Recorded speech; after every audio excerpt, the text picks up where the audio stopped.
Thank you very much. I'm Eric Barnes. I'm CEO and executive editor of the Daily Memphian, and this is our now annual small business seminar. So we appreciate everybody who's here to attend, to speak, and certainly our sponsors.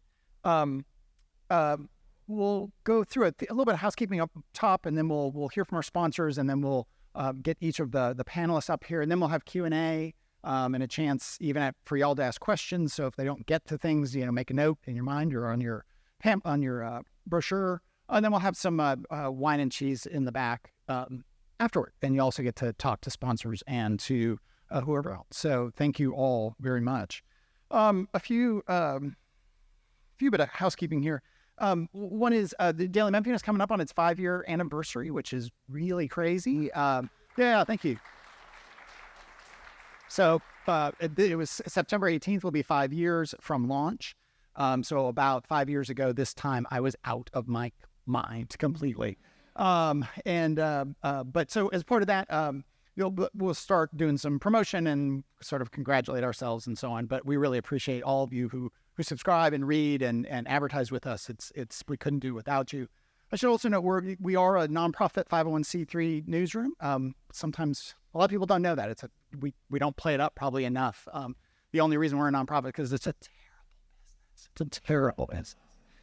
But it's a great investment. As we said when we started, it's a great civic investment. It's not necessarily a great financial investment, and we've had tremendous support over the years. And so if you are interested in donating, you can go to the site and do that.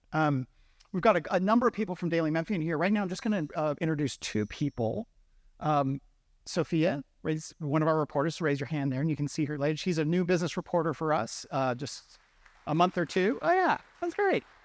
This is a very happy crowd. I love it. And Ashley Mackey is here as well, another reporter. People always ask me, how do I get a story? I go, you email.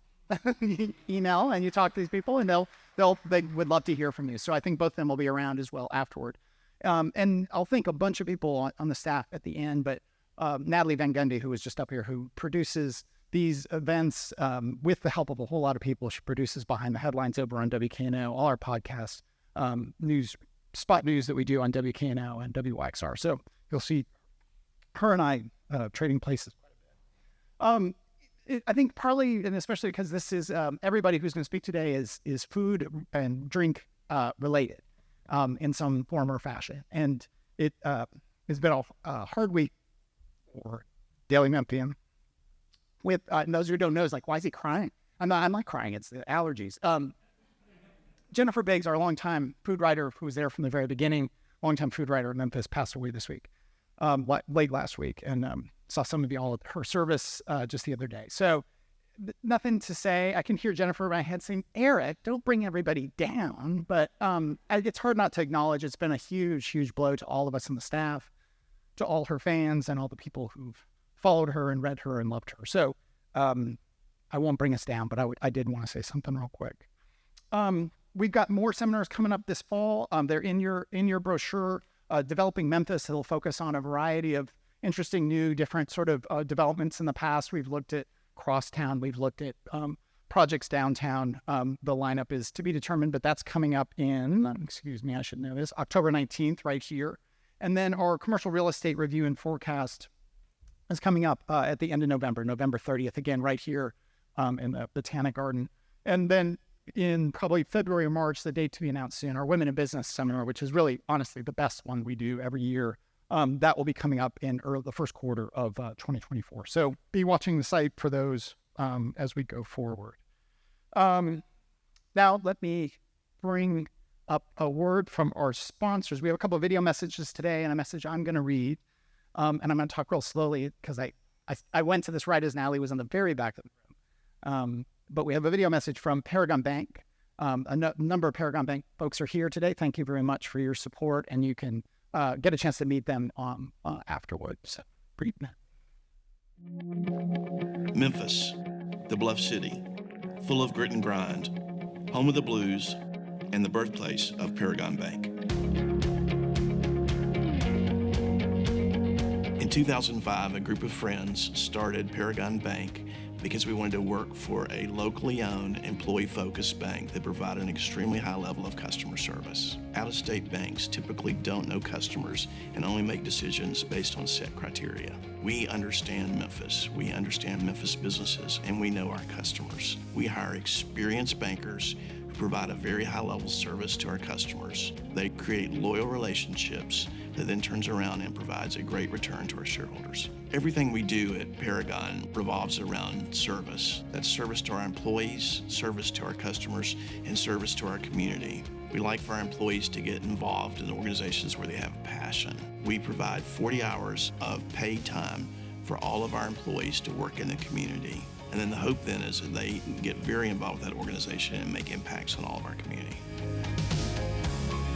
Paragon's success is directly tied to the success of Memphis. That success can be measured by thriving small businesses, the dream of home ownership, and when everyday people can reach their financial goals. I'm Robert Shaw, and this is Paragon's story.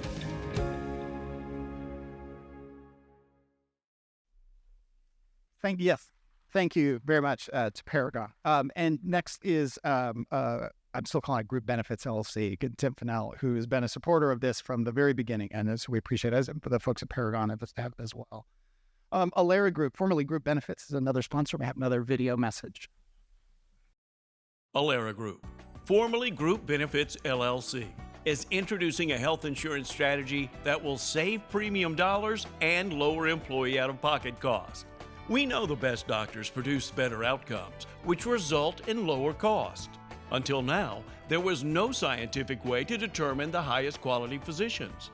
Today, we can use specific data gathered from millions of patients to accurately determine the best doctors in each community. In fact, it's the largest collection of healthcare data ever compiled. This new platform provides businesses with 25 or more employees a data-based means to identify the best doctors getting the best results. It also works with all insurance companies and fully insured or partially self-funded plans, so there's no need to change provider network. Lower cost for your health insurance and better coverage for your employees. Contact Tim Fennell to find out more. And last but not least, the City of Memphis, their Office of Business Diversity and Compliance is a sponsor today. They ended up not being able to be here. There was a emergency. Everyone's fine that the folks had to attend to. The Office of Business Diversity and Compliance has a whole lot of programs there that they offer. They're in the bag. There's a brochure and some information. You can also Google, Memphis Office of Business Diversity and Compliance. But they do provide one-on-one business advising and educational training built to help small businesses thrive. So again, we thank our sponsor. We're sorry they couldn't be here, but we really appreciate their support.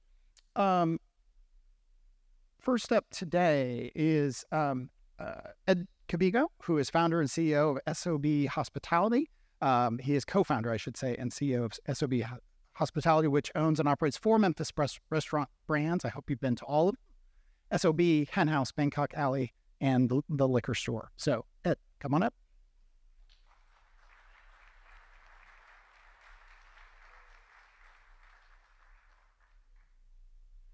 Eric, you almost got in trouble with my wife. Brittany's my wife and business partner, and she's a real boss. But she didn't want me to talk about her, but I have to. When I was asked to do this and talk about kind of the story of SOB Hospitality, I have a lot to talk about, but I know we don't have an hour. So I'm going to try to keep it clear, concise, and compelling, as my business coach would say. We've been around for 14 years, although it seems like 40 sometimes. And when Brittany and I first wanted to open up a restaurant, we did it for a lot of the reasons that a lot of entrepreneurs want to do that, which is to be our own boss, to, have our own schedule, have the freedom, and then also have a creative outlet. And starting a restaurant was natural. It seemed like a natural progression for us because we had been in the restaurant industry for 5 or 6 years previously. And I tell people this all the time. When we opened it up, we were 26-year-old kids. And like a lot of 20-somethings, we think we know everything.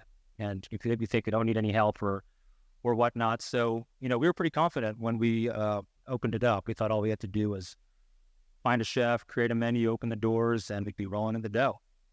And then we finally opened on August 7th, 2009.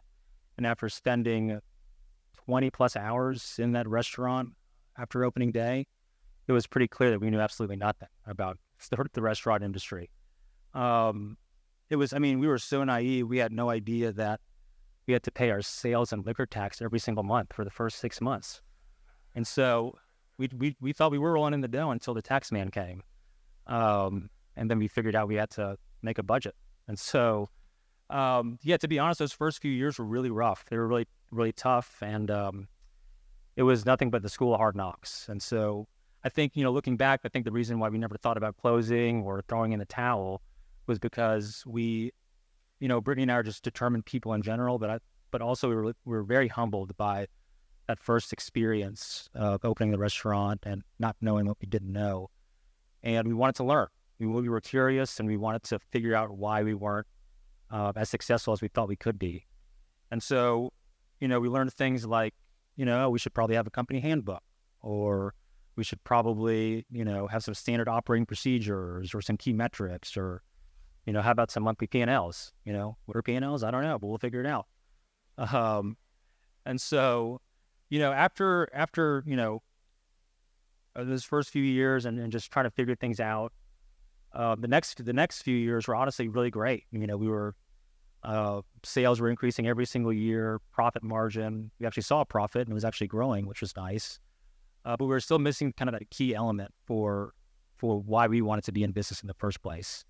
And that was that we didn't really control our schedule. The restaurant did. It was open a certain amount of hours, and if I wasn't there, Brittany was there. But most of the time, we were both there because it was busy. So we knew that wasn't sustainable. And it was around that time where we kind of came across this concept that to this day is still kind of a guiding light for us, which is, as entrepreneurs, we need to be working on our business and not in our business. And that was a huge aha moment for me, because before that, Brittany and I had been doing nothing but working in the business. We were the managers, we were the ones making the schedules, hiring the employees, training them, and then firing them, and then hiring new ones. And, we were so worried about the day-to-day of the operation that we didn't have any time to kind of ask questions like, what are SOB's values? What is SOB? Why are we here? The things that help grow the business. And so when we knew that we wanted to take more control of our schedule, we knew that we had to grow, and we knew we had to have more locations. And I think where we, screwed up or grew the wrong way was that we didn't really have a plan for growth. We just kind of treated every opportunity as an opportunity, and it was kind of fly by night. And then very quickly in 2016, we opened up Zaca Bowl, which was like a veggie bowl, quick service concept, kind of like Chipotle. And then a few months later, we invested into Interim with a couple of the restaurant guys. And so now we're sitting here with 3 restaurants, three very different concepts, three very different locations. And we thought, this was the answer for growth. But what we realized and what actually happened was that Brittany and I ended up working in the business of 2 restaurants instead. And we were getting pulled left, right, up, down. And we now have 2 kids to deal with. So time was even more of the essence and more of an importance for us, and we had less of it. And so those 3 to 3.5 years were a struggle in a different way. But then something crazy happened to the entire world. COVID happened. And what it did for most people, like it did for us, is it forced us to stop, to literally stop, shut the doors.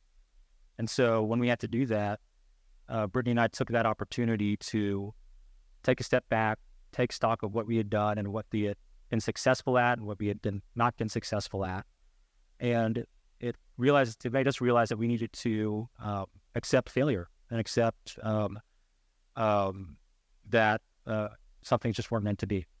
And so we made the difficult decision to, close down Zaca Bowl and close down Interim.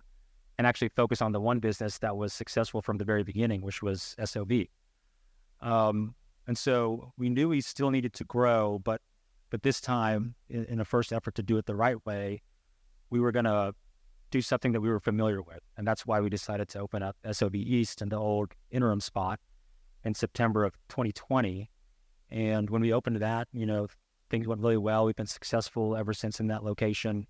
And it's been, that gave us the confidence to say to ourselves that we could grow as long as we planned for it and did it the right way.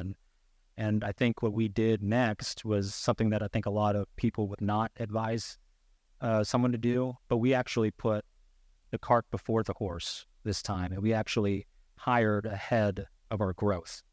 And so, with just 2 SOBs, we hired an area director, a culinary director, a controller to do the financials and teach me what a P&L was, and we hired an HR manager as well. We did this for 2 restaurants, only 2 restaurants, which is, can be classified as insane, because we sacrificed cash flow and we sacrificed profit margin, but that was a sacrifice that was worthy to us, because for me and Brittany, the most important commodity to us was time. It was time to work on the business and not be stuck in the businesses and in the restaurants. And so, not only that, we now had support. So now there's, with 5 people on the leadership team of SOB, we now had 5 people, 5 voices, all talking about how we wanted to grow. And so now, we toyed around the idea of bringing SOB to other markets, but we just knew we weren't mature enough, and the systems that we had weren't mature enough to manage restaurants from out of town. So we realized that we wanted to grow from within the city and grow within Memphis. And the way to do that for us, the safest way and we think the right way, would be to acquire restaurants that, kind of had the same feel as SOB, the same value set, great employees and brand recognition. And that's where, the liquor store, Bangkok Alley, and Hen House kind of came into play. And I can confidently tell you that, taking over those 3 brands within a 2-month span and opening up a second location of the liquor store 2 months later, and then hopefully a month later opening up SOB Collierville, we were able to do that and still keep our sanity and still keep our time, most importantly, and still have the time to focus on the original, the 2 SOBs. And so, kind of to button this up, SOB is definitely the story of 2 different kinds of growth: growing the wrong way and then learning from that and growing the right way. But what I hope in the next couple of years is that SOB becomes a story of stability and community and giving back, because for the past 14 years, the people of Memphis have been tremendously supportive of not just the SOB brand, but the new ones that we've acquired. And so we're really excited to kind of focus on improving on what we have and just becoming an asset for the city for years to come. And so hope I didn't go over my time, but I just wanted to thank everyone for being here, and thank you for the Daily Memphian for asking me to be here. And I guess I'll talk to you all soon. So thank you.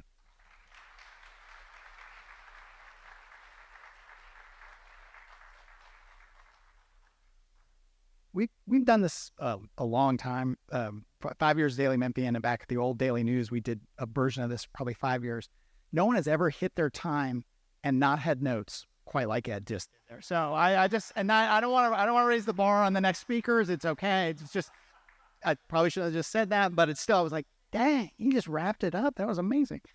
Our next speaker, who will be amazing as well, is Cynthia Daniels. Cynthia is a dedicated community advocate and chief event strategist for Cynthia Daniels and Company. Her achievements have been recognized in national publications like Black Enterprise and Essence.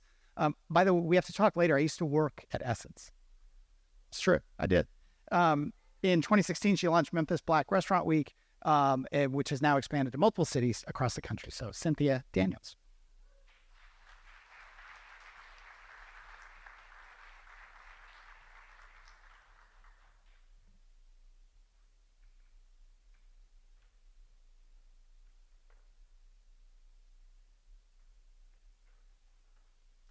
All right. Good afternoon, everybody. All right. So I'm an event planner, so timing is everything for me. So I'm going to try to hit those 8 minutes too. All right. So a little bit about me. I am a native of Atlanta, Georgia.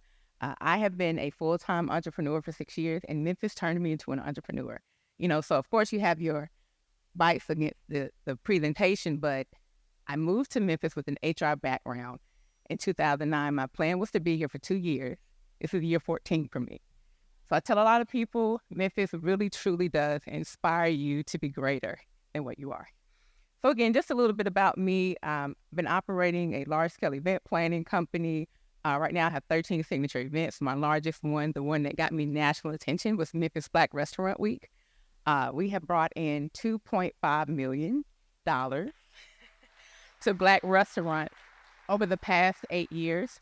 I looked at my numbers this morning based on my event planning company, and with the 13 signature events that I host, I've touched over 200,000 people in Memphis. So it is beyond me how much I've grown. So just at a glance, this is what a year looks like for Cynthia Dames and Company. So I have my own signature events, the 13 signature events that you see on the flyer. Typically do about 20 to 25 client events a year. These are, again, just some of the recent ones that I did. Because we're food focused, let's definitely talk about Memphis Black Restaurant Week, just really quickly. So again, for me at the time, I was someone that recognized quickly Memphis was a foodie town. We celebrated the Italian festival, Jewish festival, Indian festival, so many food events. And I thought, well, I know a lot of great Black restaurants. Why don't we have something that highlights all the cool restaurants that I love so much? And so, And so in 2016, I just got the gumption to say, you know what? I could either complain about it or I can do something about it. So I went to some of my favorite restaurants, 8 at the time, and we decided if we could get 100 people to eat at Black restaurants for 1 week, we've done something great. Well, more than 3,000 people participated in Memphis Black Restaurant Week, $85,000 was spent in that first year. And in that moment, I thought, maybe I do need to quit my day job, right? I've got something here. All right, so how did I get started? So again, a lot of people ask, how do you move from Atlanta, Georgia to Memphis? Well, it was not by choice. If any of you remember back in 2008, the economy crashed. I had 2 degrees, just finished, my graduate degree, didn't have a lot of experience. And I thought, well, I'm in Atlanta, hot Atlanta. I can easily get a job tomorrow.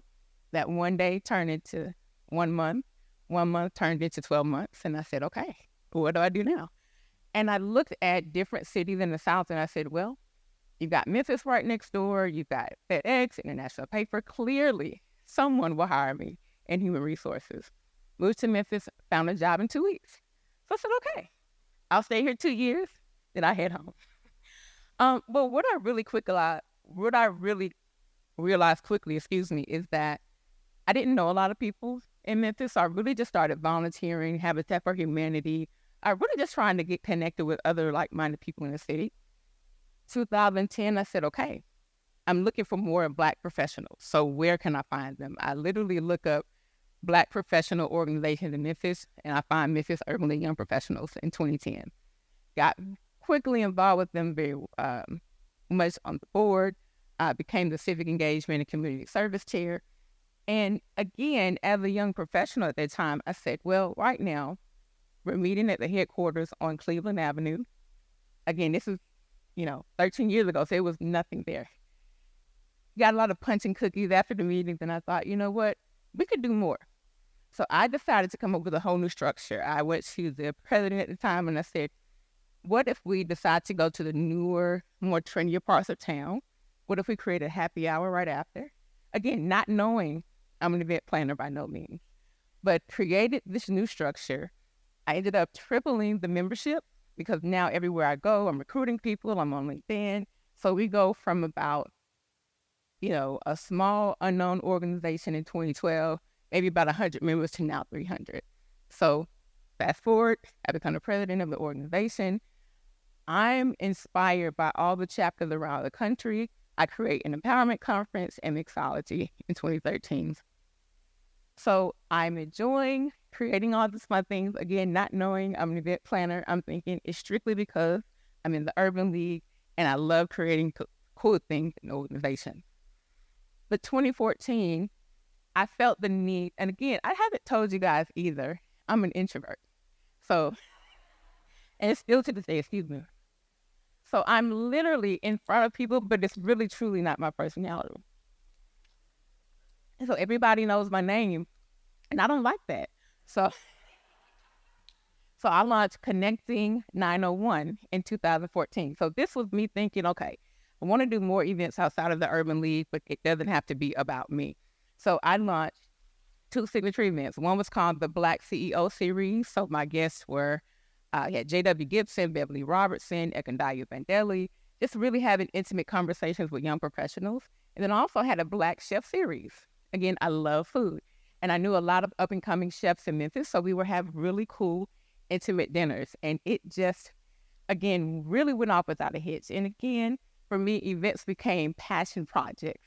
I'm not an event planner, but I like hosting events for young professionals. So fast forward to 2016, again, I kind of shared with you guys, decided to create Memphis Black Restaurant Week, which now I do believe is in 30 major cities across the country. Essence Magazine featured me in a printed publication, which is a pretty big deal. And so people read my story and became inspired to create their own, which again, is pretty amazing to me. After that, I said, okay, I did Memphis Black Restaurant Week. I'm still going to work this full-time job because I like the comfort of a paycheck. But then something else happened. A lot of my friends were moving to Memphis. They felt really frustrated in their job and felt like nobody really is giving me an opportunity. We're not celebrated in our career paths. I'm moving. And it hit me, you know what? 40 Under 40 is a national brand. Why don't I create something exclusively for young African-American professionals? So I did this November of 2016. I'd never fundraised before, but I thought, why not create this amazing event? You guys, at the time I rented Opera Memphis for 350 people, announced it April 2016. Tickets sold out in 2 weeks. I hadn't even planned out what the event was, but to me, I said, I may need to take event planning seriously. Like it just keeps happening, right? Over and over and over. But again, I took that leap of faith March 2017 and just said, I have to continue to create the things that I want to see in Memphis. We're an amazing city full of opportunities that people really need to pay attention to. So again, just want to give you a little glance at what my company produces. So this is the second or third top 40 under 40. We have too many African-American young professionals who go unrecognized, unsupported for so long. And their contributions in the Memphis community just seem to kind of go away. But what we want to do tonight is make sure that we put them in the forefront. So with this being the third year, we actually had to go through 758 applications. So it is not easy to narrow down to the 40 urban elite professionals of Memphis, but we're so excited that this event has really grown and has the community excited.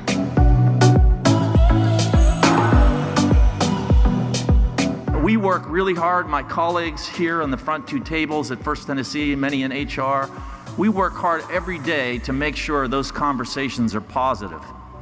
Celebrate what's right, like this event today. Celebrates achievement, because if you're not paying attention and just watching the 24-hour news cycle, you might have a different narrative about our city. But those of us that spend our life committed to making it a better place, well, we have a different story. We have a different story. We have a story about 40 outstanding individuals, and oh, by the way, they were picked from 700. The way you change a story about a city is you change the conversation. Every day you celebrate. Too often, Black women have been underpaid and undervalued. And I'm saying this coming from the Fed. If we want to increase our GDP, If we want to make a full society, we must appreciate our black women and we must compensate them. With that, let's go on with being young, black, and intentionally gifted. Thank you. Once again, tonight would not be possible without our sponsors, so I have to take a moment to thank First Tennessee, our title sponsor. I want round of applause, yes, thank you. John Daniel, thank you for your remarks. The community partner, National Civil Rights Museum, the Hilton. I would like to invite up Latrice McCool before I give my closing remarks because I want her to share some information as well. We want to thank the silver sponsors. We have Ampro Style. We want to thank them with that lovely ad. Thank you for supporting diversity. New Memphis Methodist Labana Healthcare. All right, absolutely. So much history in the city of Memphis. Calix, thank you for your support, and Correct Care Solutions. So once again, I want to thank you guys. Beyond the sky, it's been a long, long, long, long time coming, but I know, no, change gon' come. Oh, yes it will. Said I go to the movies, and then I go. So now we host Top 40 Under 40 every year at the Hilton Memphis for 700 people. First Horizon has been a title sponsor since the first year. We also work with FedEx.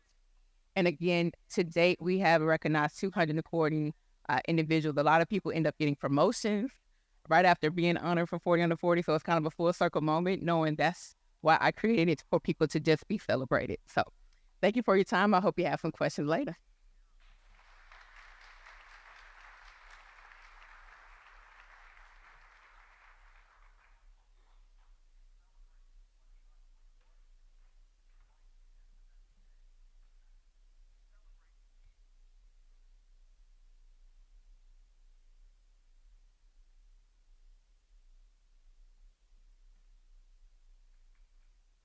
That was great. Thank you. And apologies for the sound. Sorry about that. Josh Hammond is our next speaker. He's president of Buster's Liquors and Wines, co-owner with his brother, Morgan Hammond, and his mother, Gay Hammond. Buster's has been recognized by the Memphis Flyer Readers. Flyer? No, I'm kidding. I know who they are. They're wonderful people.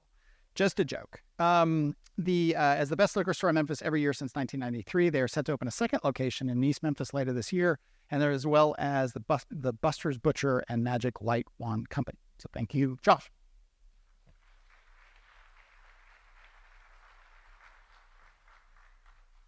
Alrighty, how are y'all doing? Listen, liquor store and event planner. I got to talk to you, Ed and Cynthia. Y'all are coming after my job. So, look, I've got a lot to say, and one of them, I've got a lot to say, so I'm going to try to keep to a script here, and hopefully that'll be helpful. I've really never gotten up and done this before, so bear with me. I do love getting up in front of people and sharing stories and telling things, but what was not mentioned recently also is in the introduction is that I've become the poster child of retail staff crime in Memphis. So I kind of want to lead with that real quickly just because it's on everybody's mind. It's can you hear me? It's top of mind, okay? What do I do with my hands? Okay. All right, thank you. So anyhow, as a quick update, Buster's has been burglarized 3 times in the last year, 2 times in the last 60 days. They drove trucks crashing through our windows. And overall, there's been an estimated 200 liquor store burglaries since last May. Think about that. Our industry has basically been under attack. The good news is we're putting 38 bollards up today, which are the posts in front of the windows, okay? So that's awesome. And we're looking into exterior shutters are being explored to lock the place down. The authorities have arrested 25 individuals since in late June with Operation Broken Bottles. 12 of them are still in jail, with 200,000 plus bonds awaiting trial. So, personally, I would like to thank DA Steve Mulroy, State Prosecutor Forrest Edwards, the MPD and Metro Gang, for their efforts in these arrests and the high bonds. It's making a difference, but their work is still not done. These guys need to be prosecuted to the fullest for all the victimization and destruction they've been causing our community, with severe penalties levied to send a message this won't be tolerated. You know, whoever thought the success of our business would practically come down to site security? And lastly, our industry is hurting. And while we're the poster child for this right now, please think about all the other liquor retailers out there that don't have their story being told like ours, and think about shopping local. All right, so listen, let's get to the business at hand, which is like talking about small business. I appreciate the opportunity for the Daily Memphian for organizing this. I hope I can provide some meaningful context about operating a small business. You know, Eric, we got to meet Tuesday for the first time, and Natalie, you did a great speech at the funeral for the food and wine columnist Jennifer Biggs. You know, she was such a bright star and a champion for our industry. She truly elevated the restaurant, food, and wine community, and she will be missed. You know, when asked to speak today, I reflected on what being a small business owner is all about, and you start to realize what a journey and adventure it has been and still very much is. But also as a small business owner, you start to think and realize about the many hats you wear. And one day you can be the owner, the floor manager, the employee, the cashier, the stock person, the customer service, you know, doing a carry out, answering a phone call, being a receptionist, an IT specialist, working on POS system, internet, data, phones. You're wearing the marketing hat, you're branding, social media, charitable causes, and event planning. You're the human resources department, addressing personnel concerns, insurance, business, benefits, hiring, and firing. You could be the bookkeeper and receiving product, paying invoices. You're also in the C-suite. You get to be the CFO, the accountant, and dealing with banking, legal, and compliance. And let's not forget wine consultant, spirit specialist, greeter, okay, and security guard for that matter. All right, so with all those hats in mind, let me just pull a few out to share our story. Y'all gonna love this. So this is my grandfather's fishing hat. He was an avid fisherman. We actually made this one for his 90th birthday. And a lot of the pictures still hang in the store that show him with a catch of brim or crappie from over in Horseshoe Lake where he fished all the time. But many of you may not know this. Buster's started over a coin toss. Is anybody here familiar with Hamkirks? Anybody heard it? No? One person? Chuck? So Hamkirks was a small local grocery store chain, 3 in all, that Buster Hammond and Tom Kirk opened in the 40s. Surprisingly, there's still one on South Bellevue that's open today. I don't know who the owners are, but that may be another story for you guys. They had much success, and they were the first grocery store in Memphis to open on Sundays, even making Piggly Wiggly take notice. As the coin toss story goes, the two decided to dissolve their partnership, set a price, and they flipped a coin. Buster lost the toss and immediately opened up a liquor store next door. He operated there through 1968 during the heyday of Stax Museum and the Motown era. Can you imagine seeing the musicians, artists, and Isaac Hayes driving down the street in his Cadillac? But that was the environment back then. And by the way, Buster, too, loved his Cadillacs and always got the gold package. All right. Buster had a unique knack for marketing and PR, and I can offer a few examples. One is he put a Navy ship bell out by the front door. Each morning he would go outside and he would ring that bell and yell, "First sale of the day," waking up the entire neighborhood. On the PR side of things, there was a teacher from Grenada who came to purchase booze for her retirement party. She had returned to town, and the local sheriff was there waiting on her. He confiscated the booze, and he fined her $125. The community was upset and all chipped in to pay the fine, and eventually Buster heard about it. Knowing he couldn't replace the liquor, he went down to meet her family, and he presented her a brand new Philco 21-inch TV set. Mr. Hammond stated in the article, "I count my customers as my guests. Naturally, when you have a guest, you want to treat that person with courtesy and consideration. I feel terrible about the whole situation. I hope this gesture will make up for some of the embarrassment this family has been caused." So I thought that was just really awesome, and clearly he won the hearts of many of North Mississippi that still shop with us today. So it's a great PR feat, turning a negative into a positive.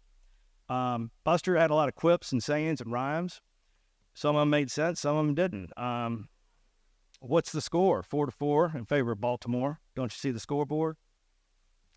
You better watch it, little elf. I loved it when he said it to me, though. You better watch it, little elf, before you fall down and hurt yourself. You stay here on the ground where it's safe and sound, and I'll climb the tree and throw the nuts down. He had some lessons there, too. Son, you can't sell out of an empty wagon. You know, if you're in retail, that's so true. You can't have empty shelves. Son, you better watch this place like it's your woman, because if you don't, somebody's going to steal it from you piece by piece. And he was not kidding. But it does speak to the challenges of running a small business as an absentee owner, and I can say with confidence, you know, our businesses continue to succeed because we remain highly involved in the business and tend to it daily. What I miss most about Buster is seeing him welcome customers into our store while sitting on a stool in dapper clothes, coat and tie, with his cane and a thick rose-colored glasses where his joyful eyes, I wrote this, seemed to swim around in a fishbowl. Look at these. Woo! I'll let y'all try these on later, but I used to get in the car with him, and it was just like a prayer. So, just amazing. Next hat, real quick, Rami hat. I don't know if y'all got to see this with my dad, but I am now a middle-aged balding man like him, and at any rate, it was so funny to see him wear this hat because, you know, he had a sliver of gray hair in the back, so people actually thought he had hair. So that was really neat. But Dad entered the industry in 1966, opened up Sterrett Liquors in the downtown Sterrett building. 68, Martin Luther King was assassinated. He closed his doors that day. A few minutes later, Buster closed his too, and they partnered on a new location way out east in the suburbs at Poplar and Highland. The ink was not even dry before Exxon came knocking. Buster, we're going to clear the woods behind this place and build a new center and put you in it. And that is how we finally got to our present-day location in 1970. That was the year I was born. We occupied one window on Highland and two windows on Poplar. Maybe we were 1,200 square feet. Dad, too, had a knack for some unique marketing and PR. He flew banners over Destin, welcomed Memphians to the beach. He'd hurl T-shirts to fans at the Memphis basketball games in the Mid-South Coliseum, way ahead of his time, because now we have those guns that shoot out the T-shirts. Maybe we should have gotten in that business. He played tennis with Jennifer Capriati at the U.S. Indoor using a 6-foot Tanqueray promotional tennis racket. And he loved his Hollywood spotlights that could be seen from miles around circling the city sky to drum up business. I really enjoyed how my dad would do say yes to things, customers, our sales reps, new products, employees, charities, and of course me. But at least he strived again to not just say plain no. We all know Rami had no problem speaking his mind, and he often did, writing to the editor, so I guess I'm following his footsteps. But wouldn't word of caution, you write a nice op-ed, you'll be asked to come up here and give a speech. Dad passed away in 2017 at 76 of a sudden heart attack. It caught us all by surprise. I find solace and encouragement knowing that the last thing he did was say a daily devotional with my mom, who's here in the crowd today, and I got to witness her faith as well. But the reason I'm telling you this really for your sake is I've got a disclaimer here I've got to mention. For those that know me, my father-in-law is Dr. Frank McGrew, cardiologist at Stern Cardio. My dad was not seeing him. I'm convinced had he been seeing him, he'd still be alive today, okay? So if I may say one thing, go get your ticker checked and, do a full-on stress treadmill test. Look, today we're 69 years old. We occupy 16,000 square feet. My brother and I share managerial responsibilities to run the place. So that's the reason I brought out my Christian brothers.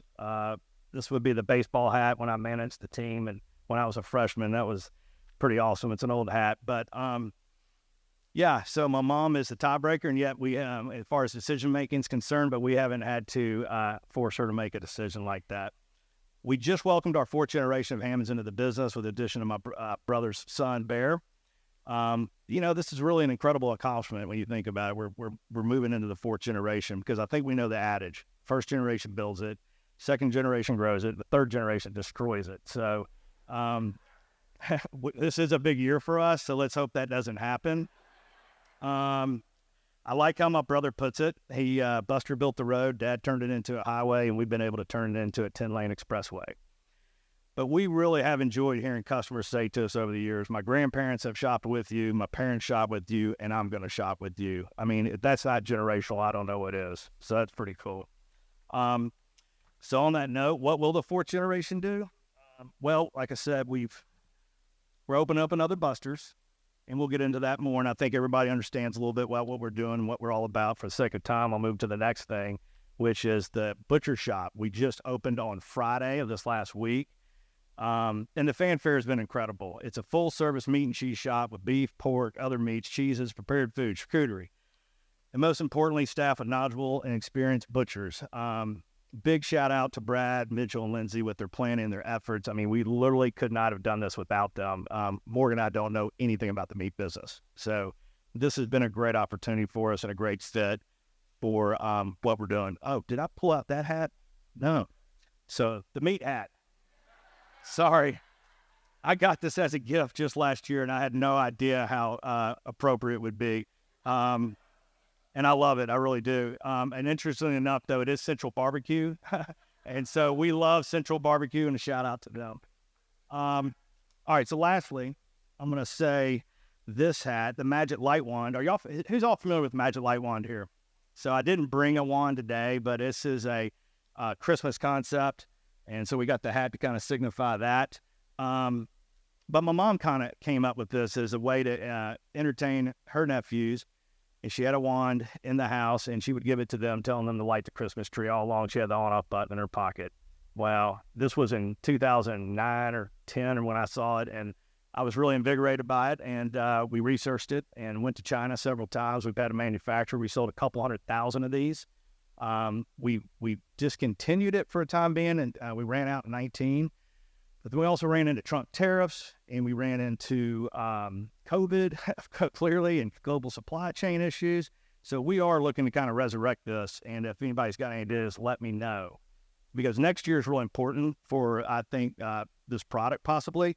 Y'all probably aren't familiar with the IBRBS. That's the International Brotherhood of Real Bearded Santas. And guess what? They're coming to Memphis next year. Okay? So I'm working hard to try to figure that one out too, okay? All right. There's a lot of things I could say about the industry. I'm going to save those remarks for the Q&A as far as trends and things like that. But, most importantly, our success has really been about our people.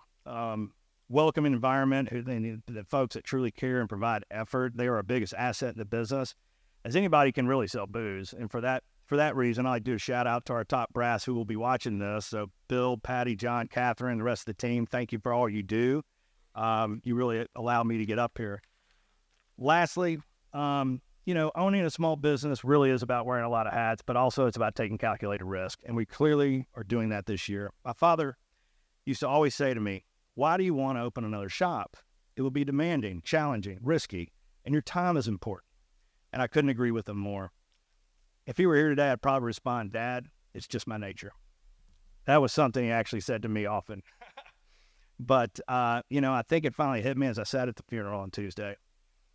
I looked around to what was probably the most impressive gathering of chefs under one roof to ever take place.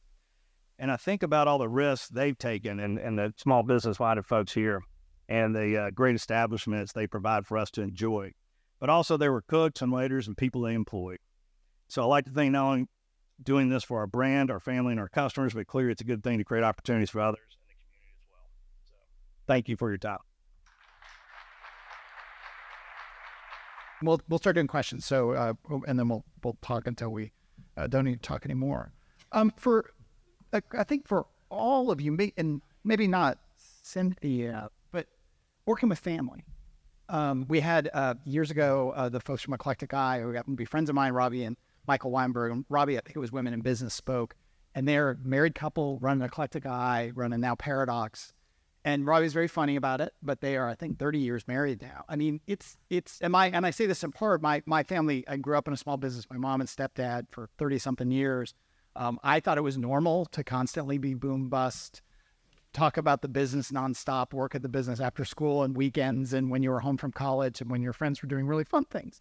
But, and then I realized that's not normal. You referenced it, but I'll go back to you, Ed. I mean, it's hard, I assume. Oh, yeah. Sorry, Mike.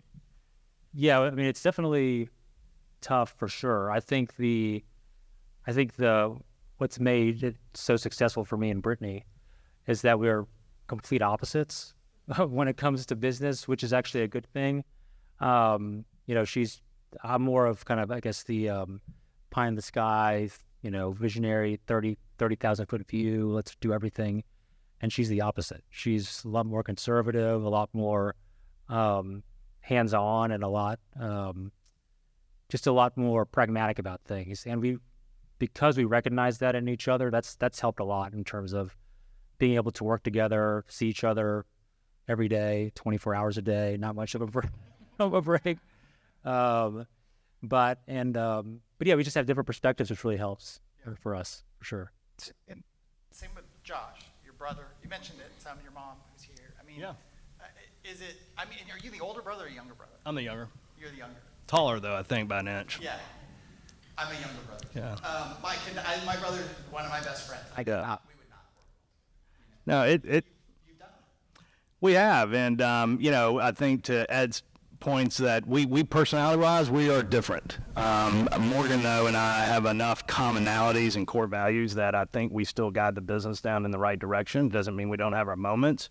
I think with Dad's passing, things have become much better. He's quiet, so if anything, I'm the one kind of bickering, quite frankly, vying for some attention and want to talk about things, and they don't want to do that. I ruined a lot of family dinner in the early days, quite frankly. When we would go out, I felt like I didn't get enough conversation in to talk about business. So if that's the case, then go find a business coach, which is what I did. Okay. Michael Sink's in town, and he's great. He wrote a book called Rock and Sand, and I love that book. It's an easy read about being productive in business. But yeah, that's what I did. Cynthia, do you work with him at all? I don't, but I really, right. Really small story, and a lot of people don't know this, but my mother, back in Atlanta growing up, was an entrepreneur. She was a chief probation officer for juvenile court, and she decided to open up a teenage club. So from the ages of 13 to 18, I worked in her teenage club, not understanding the magnitude of it, and it was constant business all the time, but still I wanted the corporate job. Well, yeah, but then you ended up in a small business. Absolutely. Questions from people out there, or I can keep asking questions. Yeah, and speak loudly because the acoustics are weird in here, and I'll repeat the questions and make sure everybody hears it. But go ahead. Hey.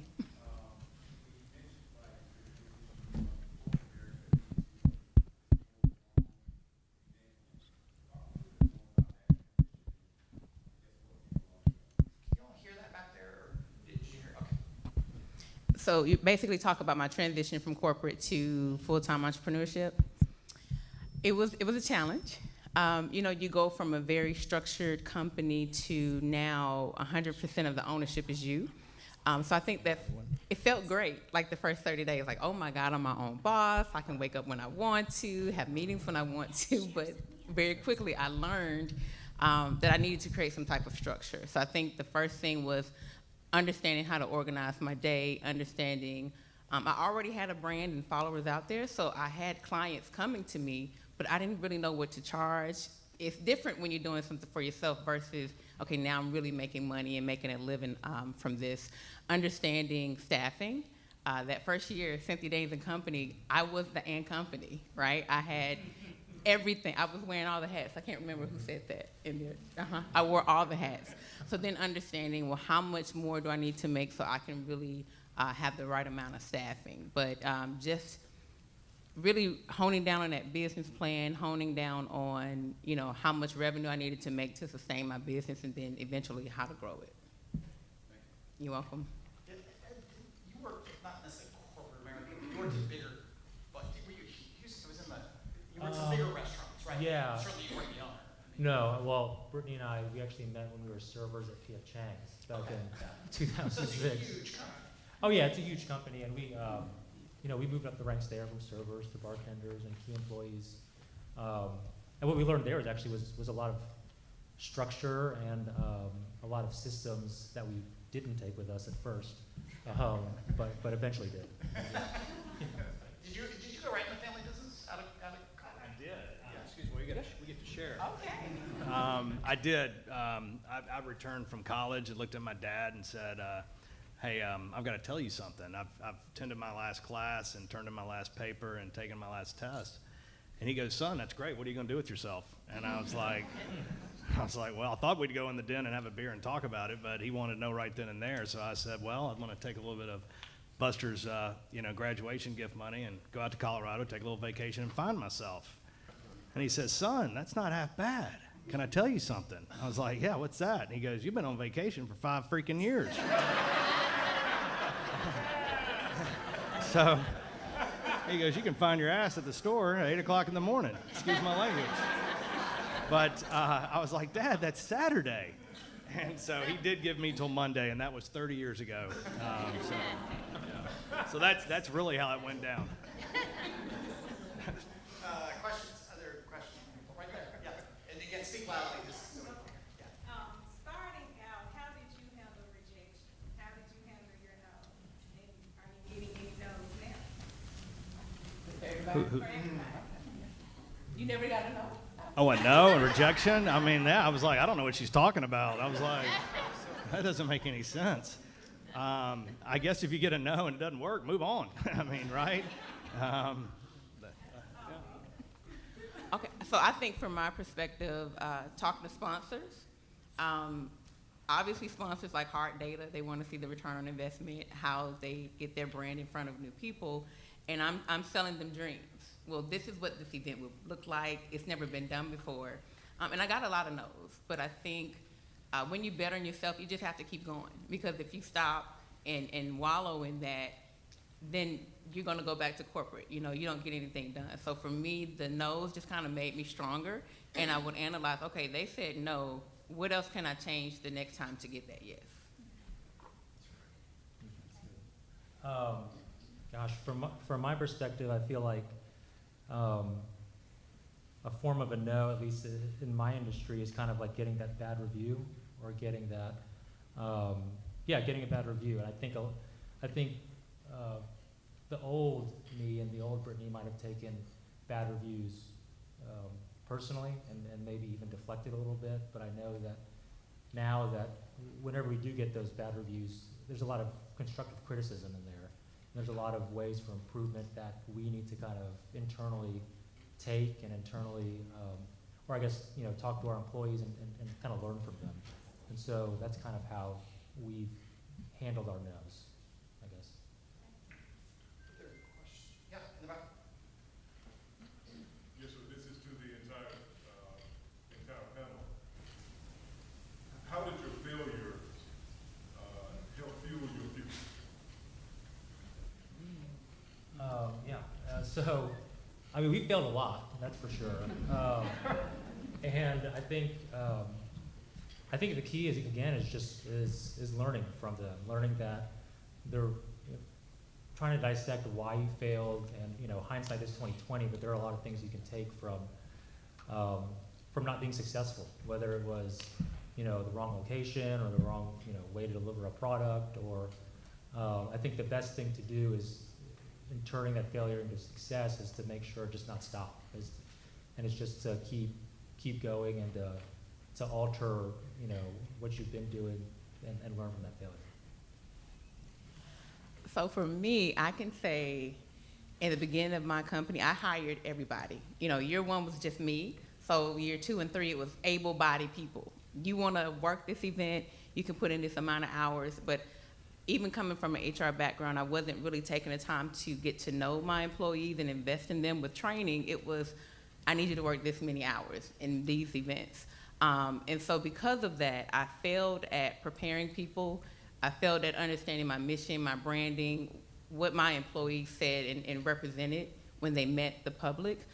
So by the 4th year, I feel that after all those failures, that I took the time during the pandemic to write out training manuals, guidebooks, guidelines, really taking time to just hire quality people. And so now I actually have 25 amazing employees versus, every couple of months now I gotta hire because I'm just losing people left and right.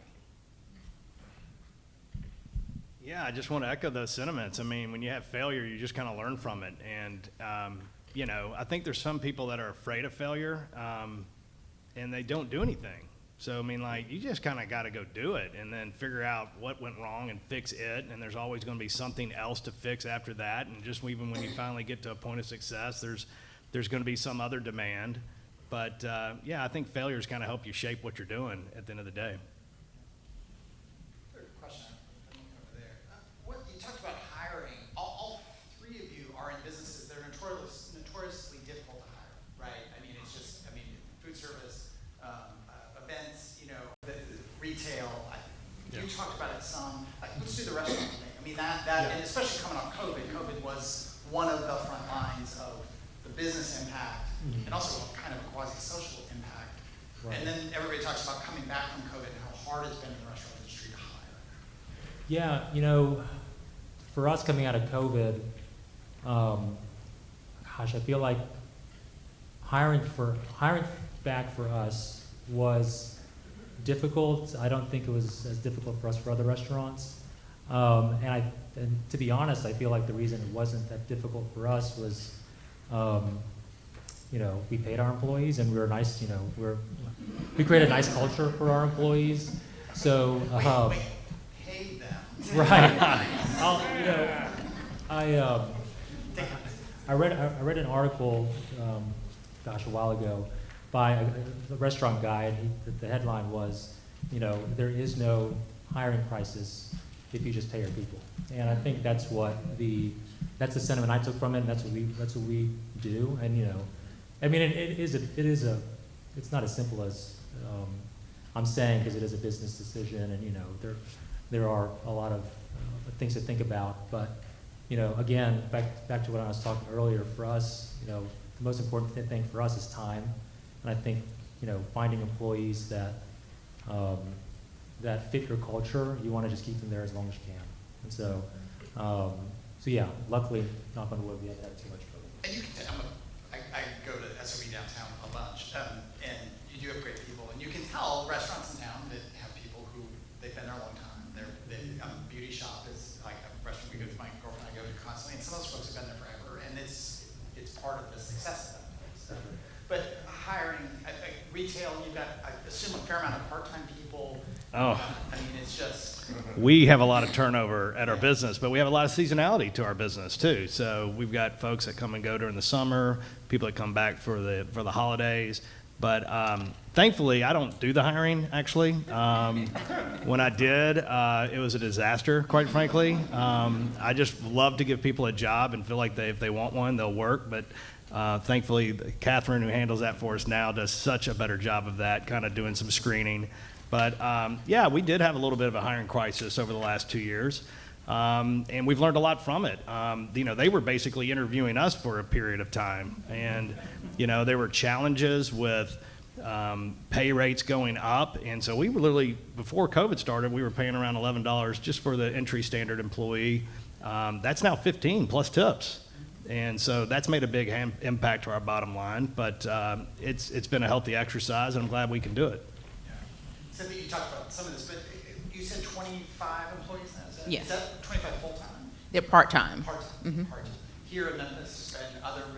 So they're all in Memphis. And again, with my business, what I understood is that the majority of my events are weekend events. So I didn't want to just have everybody full-time. It's kind of seasonal in a sense. Yeah. Yeah. Other questions? Yeah, go back there. So, this is for the panel. How are you leveraging social media, digital media to help market your business? And is there any small business out there that you feel is doing a really good job of that? So I'll jump in there because I'm in the event planning business, especially the food events. Social media is a huge part of the marketing. When I think about Black Restaurant Week, Vegan Festival, all of the other food events that I do, it's all about engaging the public with the food. Try this chef, try this amazing dish. And then there's always a social media campaign. So with my 13 signature events, usually 2 to 3 months out, we strategize on what we're marketing to the public, just again to keep them engaged. In terms of who's doing great marketing, I say Coca-Cola, maybe selfishly because I'm from Atlanta, but I mean, you look at the branding over the years, I mean, you don't have to say much. You identify it when you're in the room. They're in some of the most dominant events around the country. So I typically like to follow big brands like them just to see what's new and trending. Yeah, if you're not doing social media and e-blast and things of that nature, then you're not staying connected to your customer. So, what's the ROI on all that at the end of the day, and how much can you put into it? We're not Coca-Cola, so we can't, do the biggest budget. But, at the end of the day, you've got to be relevant, and that keeps you relevant and in the spotlight there. As far as who does that well, I need to probably spend a little more time on that. I've been in the planning stages of developing businesses this last year. Yeah, for us, social media to us is almost like the new type of billboard. It's like a digital billboard. And, it's definitely something we stay active in. We actually have a marketing company that does that for us. And I think for us, besides the social media and email and things like that, for us, a lot of the marketing is what we call four walls marketing, which is basically the experience that people have when they come to the restaurant. We think that's the best way to market to customers. And so we spend a lot more time and investment thinking about that than social media, to be honest. But I do think, actually our next door neighbors downtown, Good Fortune, I think they do, if y'all haven't heard of them, you should go. They're an amazing restaurant. But their social media is great because they're extremely authentic and they do not care if you don't like them or not. They are who they are, and I think that's great. So. And just real quickly, I'd like to think we do a good job ourselves, but not to. Thank you. I know Angela works hard at doing that, so I want to give her a shout out. How big? I was thinking as you all were talking about growth and expansion and so on. And I have a friend who is I won't say who it is, but kind of professional services business in Memphis, and has been part of a 1- and 2-person shop and has managed 70 or 80. And what he said now is he likes that his business is about 10 people. And he said, for me, I've been doing this forever, and once you get past about 10 or 12, something like that, you start not knowing people. And he said, I've done it before and got real big, and I don't like that. That's not for me. And he's not saying everybody should be like that, but it was just an interesting thing to having learned where his sweet spot was and where his strengths and weaknesses are.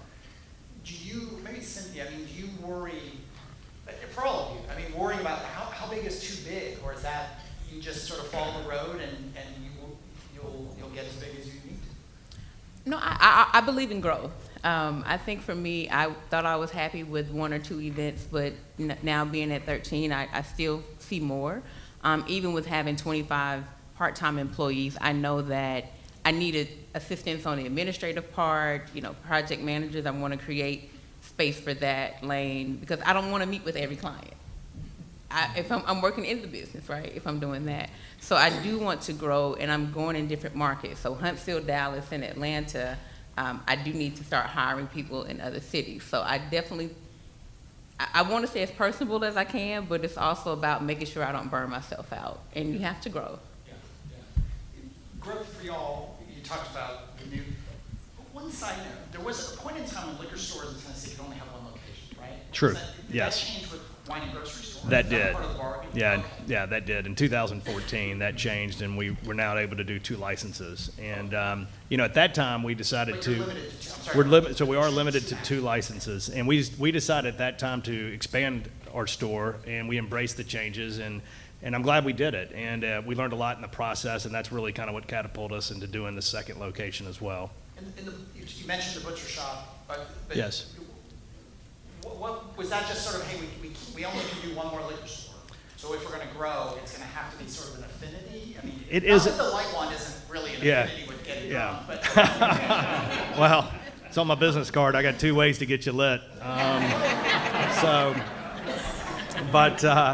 The butcher shop is it is an affinity. Years ago we looked at possibly putting some kind of cheese shop in before wine went into grocery stores, and then we were able to sell other things. Even after wine went into grocery stores, we did our expansion. The space came available to us, and I've got to get a lot of kudos to the property manager, Laura Warren, who basically reminded me of what a great idea this was, and so. We thought about it real quickly, made a few phone calls, and we found a butcher. And within about literally 48 hours, we put this idea together. And the butcher, Brad McCarley, and just how skilled he is and the team that he's assembled, again, we don't know anything about the meat business, but we do think it's a great complement and a better fit next to us at Poplar and Highland. So that's why we got into it. I see Scott Guidry, the design shop. He's if you like the architecture in there, please look him up. But that's kind of why we got into it. You talked a lot about growth in your presentation, about being purposeful or being not. And, I mean, where are you all in terms of, you look at the next 5 years or 10 years or whatever time horizon?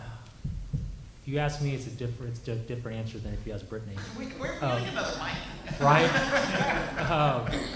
But, I know for the foreseeable future, we're definitely done acquiring and expanding, just because this year has been such a huge year in terms of how much we've grown from 60 employees to now, I think, over 300.